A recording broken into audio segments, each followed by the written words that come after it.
Assalamualaikum warahmatullahi wabarakatuh. Selamat siang, kami dari FRI 099 akan mempresentasikan tugas besar analisis perancangan sistem informasi, dan kami beranggotakan 3 orang, saya sendiri Ratna Wulandari, bersama 2 rekan saya, Grace Agustina dan juga Arga Dipta Putratama. Kita akan memperkenalkan mengenai aplikasi EduTrain.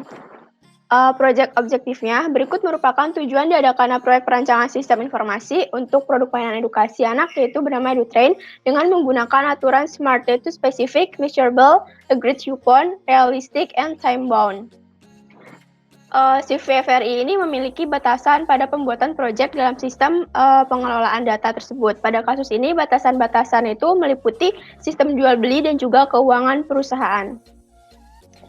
Sistem function, adapun beberapa kegiatan yang dikelola di dalamnya yaitu diantaranya terdiri dari production, finance, marketing, customer, dan CEO. Sistem ini memiliki fungsi yang berbeda untuk setiap kegiatannya, diantaranya sebagai berikut. Yang pertama adalah sebagai produksi. Nah, pada bagian produksi ini, aktivitas yang dilakukan yaitu proses memproduksi produk EduTrain sesuai dengan pesanan yang diinginkan oleh konsumen dan mengatasi ketersediaan produk dalam production division ini juga dilakukan proses penjadwalan tentang kapan produk akan dibuat, produk akan selesai, dan produk akan siap untuk diantarkan kepada konsumen. Selanjutnya adalah di bagian finance. Finance ini dilakukan sebagai proses pengelolaan keuangan. Proses pengolahan yang dilakukan mulai dari pencatatan keuangan, baik keuangan yang masuk ke dalam perusahaan maupun keuangan yang keluar atau disebut juga sebagai pengeluaran dan mencatat hasil profit yang diperoleh oleh suatu perusahaan. Selanjutnya adalah di bidang marketing. Nah, aktivitas yang dilakukan pada bagian marketing ini yaitu diantaranya menerima dan mengelola pesanan yang dipesan oleh konsumen. Selain itu, pada divisi ini juga dilakukan proses pemasaran produk kepada konsumen, sehingga produk ini dapat lebih dikenal oleh masyarakat dan sesuai dengan target yang dituju. Selanjutnya adalah di bidang atau di bagian CEO, dapat merekap semua laporan dari divisi production, finance, dan juga marketing. Selanjutnya adalah customer. Pada bagian customer, konsumen dapat memilih, membeli, dan juga membayar EduTrain dari aplikasi yang sudah dibuat sehingga mempermudah proses yang akan dilakukan oleh konsumen kepada perusahaan kami. Selanjutnya ada sistem fitur. Yang pertama adalah production. Pada bagian production, user dapat melihat report jumlah pesanan serta menginput dan menampilkan jumlah material yang sudah atau sedang dalam diproduksi. Selanjutnya adalah finance. Pada bagian finance, user dapat menginput hasil transaksi yang telah dilakukan, yaitu berupa saldo awal dan juga saldo akhir, serta memberikan report dari uang masuk dan juga pengeluaran. Dan di bagian marketing, user dapat memasang informasi produk, yaitu mengupdate status pembelian oleh pelanggan, dan mengirimkan report hasil pemesanan kepada bagian production. Selanjutnya adalah bagian CEO, dapat merekap semua laporan dimulai dari divisi production, finance, dan juga marketing. Dan selanjutnya adalah customer. Pada bagian customer, dapat memilih, membeli, dan membayar EduTrain sesuai dengan pesanannya melalui aplikasi yang telah disediakan. Acceptance kriteria. Acceptance kriteria ini merupakan daftar beberapa kriteria yang menyatakan bahwa story telah selesai serta menjelaskan keseluruhan ruang lingkup dari sebuah user story. User story, adapun manfaat yang diperoleh oleh konsumen, di antaranya konsumen itu dapat melakukan pemesanan produk yang dibutuhkan secara online dengan memasukkan jumlah produk yang akan dipesan sehingga mempermudah proses pemesanan. Dan untuk accepted kriterianya itu sendiri, pemesan harus memiliki akun untuk melakukan pemesanan, melengkapi form registrasi. Untuk melakukan registrasi, pembayaran dilakukan via online, baik melalui ATM maupun transfer melalui bank. Pembayaran yang terkonfirmasi akan ditampilkan di dalam status pemesanan sebagai diproses, dan penyimpanan seluruh data akan dimasukkan ke dalam database. Selanjutnya adalah sistem user level. Sistem user level terdiri dari CEO, production, finance, marketing, dan customer, sama seperti sebelumnya.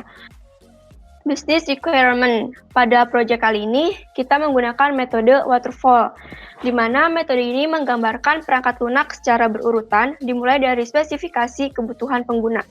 Tahapan berurutan itu diantaranya requirement analysis, system design, implementation, integration, and testing. Berikut merupakan data objek atau DFD level 0 bisa dilihat sebagai tampilan pada layar berikut ini. Berikut merupakan data EduTrain.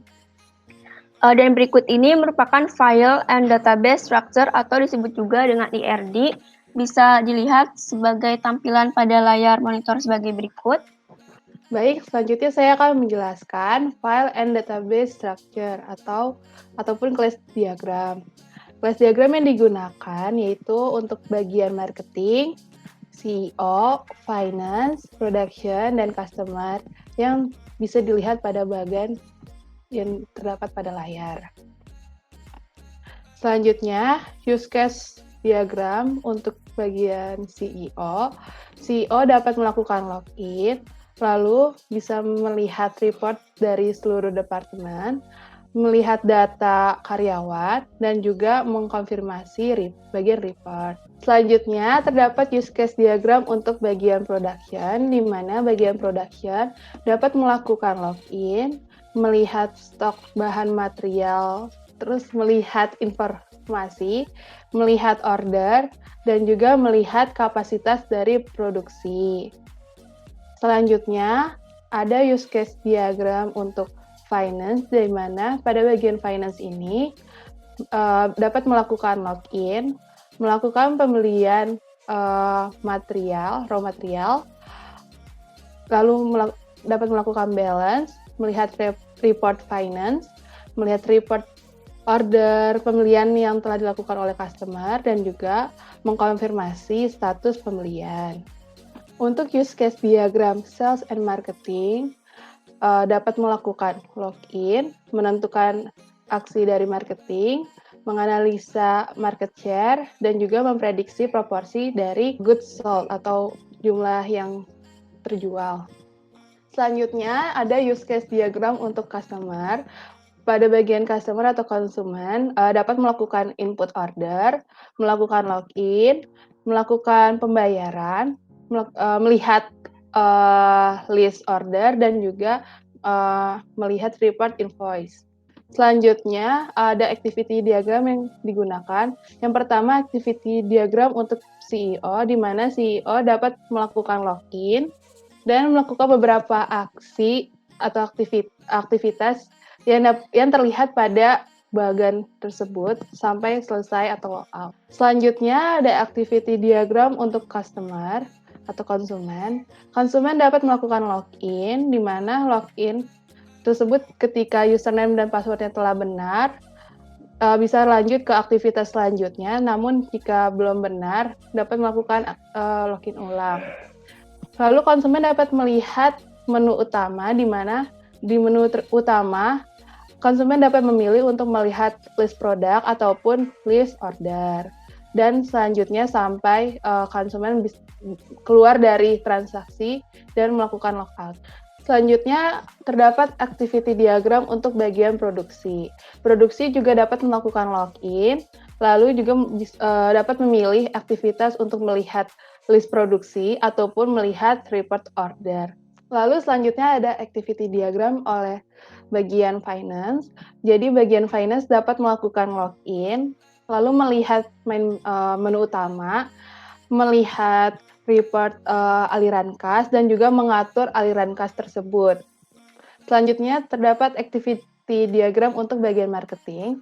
Marketing dapat melakukan login dan melihat menu utama, lalu memilih list order dan melihat status pembayaran yang telah dilakukan oleh konsumen. Selanjutnya, terdapat sequence diagram untuk aplikasi ini. Yang pertama untuk CEO, di mana sequence diagram yang digunakan terdapat admin CEO, ada laporan report dan konfirmasi, proses laporan report dan konfirmasi, dan juga database. Dimulai dari masuk pada halaman beranda sampai mengirimkan data report, sampai mengirimkan data report. Selanjutnya ada sequence diagram untuk bagian customer. Pada sequence diagram ini ditampilkan aktor yaitu customer, lalu terdapat login, dan juga database. Lalu selanjutnya terdapat sequence diagram untuk bagian finance. Pada finance dapat dilihat bahwa ada aktor finance, lalu ada pembayaran material, proses pembayaran, dan juga database. Finance dapat melakukan untuk masuk atau login ke menu beranda, dan juga melakukan melihat daftar material, mengirimkan data pembayaran, dan seterusnya yang dapat dilihat pada bagian tersebut. Selanjutnya, terdapat sequence diagram untuk bagian produksi atau production, di mana aktor dari sequence diagram ini yaitu production, dan juga terdapat daftar pesanan, proses produksi, dan juga database. Selanjutnya, terdapat sequence diagram untuk bagian marketing, di mana aktor dari bagian sequence diagram ini yaitu admin marketing, dan juga dapat melakukan stok material, proses melihat stok material, dan juga database. Selanjutnya merupakan interface arsitektur, di mana dari database, yaitu yang berisi tentang EduTrend, baik dari material, order data, order material, production, ataupun user, kita melakukan proses ke CMPP dan juga PHP untuk melakukan aktivitas create, read, update, delete, dan report yang menghasilkan website perusahaan ini, yaitu perusahaan yang memproduksi EduTrend yang dapat dilihat pada website selanjutnya. Sekian dari saya. Seterusnya akan dilanjutkan oleh Arga Dipta Putratama untuk menjelaskan bagian pada websitenya. Terima kasih. Baik, sekarang saya akan menjelaskan mengenai website dari EduTrend. Ini merupakan tampilan utamanya. Ini merupakan halaman login, ada untuk masukkan username dan password. Di login ini tadi dibagi menjadi 5 user, yaitu ada customer, ada CEO, production, marketing, dan finance. Jika customer belum mempunyai akun sebelumnya, kita bisa daftar di sini di registration page. Di registration page kita membutuhkan nama, lalu nomor telepon, alamat, username, dan password. Lalu sign up. Jika sudah diisi seperti ini, contohnya bisa kita sign up. Sign up sudah berhasil, pendaftaran berhasil, lalu kita bisa memasukkan username dan passwordnya. Username-nya tadi Arga Dipta, passwordnya saya bikin 123456. Ini merupakan menu utama dari EduTrend. Dari sisi customer-nya, ini merupakan list produk yang dijual di sini. Dan ini jika sudah pesan di menu utama tadi, nanti akan muncul di sini. Dan lalu jika ini sudah berhasil, nanti akan dikumpulkan semua pesanannya di sini. Nah, sekarang kita masuk sebagai admin CEO. Admin CEO itu usernya di sini kita pakai admin CEO dengan passwordnya 123456. Nah, ini merupakan tampilan utamanya. Di admin CEO ini kita bisa merekap dari finance report, lalu marketing and sales report, sama production report.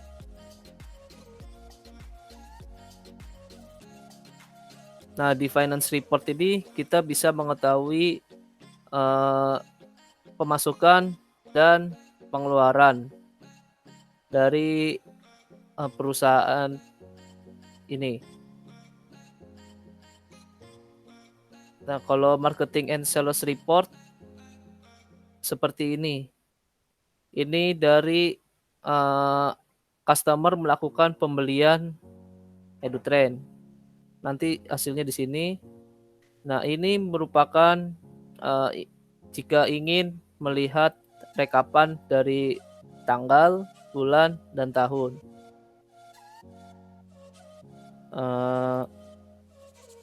Lalu ada production report. Production report ini merekap produk-produk yang sudah berhasil diproduksi. Nah, lalu monthly sales chart ini penjualan penjualan per bulan dari EduTrend. Ini bulan April ada 680 dan di bulan Mei sebanyak 200. Nah, lalu di admin CEO juga kita bisa melihat pegawai-pegawai yang bekerja. Di sini ada admin marketing, admin production, admin finance, dan sebagai kita sendiri admin CEO. Nah, jika ingin menambah orang baru, bisa di registration for employee, kita bisa menginputkan karyawan baru aja di sini. Dari nama, nomor telepon, tempat tinggal, username, password, dan role-nya. Role-nya itu divisinya dia, ada CEO, production, dan lain-lain. Nah, di sini kita juga bisa menghapus si adminnya dan bisa mengedit. Misalnya di admin marketing ini alamatnya berubah atau nomor teleponnya berubah, kita bisa edit di sini.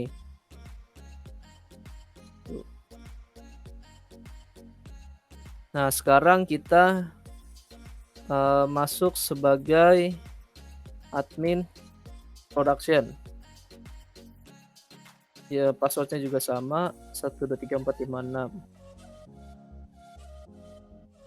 Nah, berikut ini merupakan tampilan utama dari admin production. Ini 700 set ini dari Redu 1 merupakan bahan baku dari EduTrend yang warna merah. Lalu ini Redu 02 itu yang warna biru, lalu yang Redu 03 warna hijau. Working process itu EduTrend yang sedang dikerjakan, dan finish good ini EduTrend yang sudah jadi.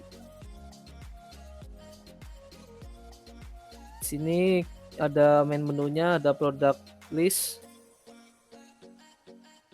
lalu ada production list, dan material stock.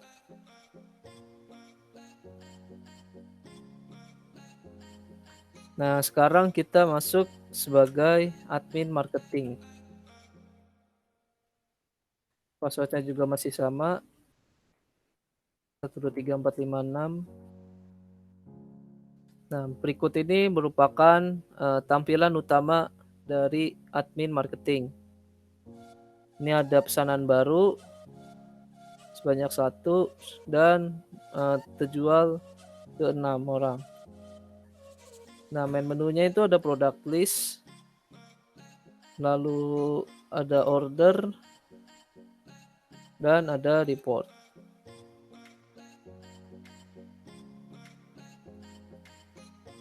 Nah, sekarang kita masuk ke admin finance.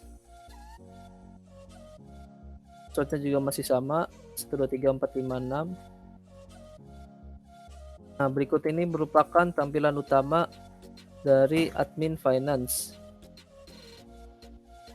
Admin finance ini kita bisa mengetahui pemasukan, lalu pengeluaran, lalu verifikasi pembayaran dari customer, lalu verifikasi pembayaran untuk bahan baku materialnya, dan reportnya. Sekian untuk tampilan websitenya. Terima kasih.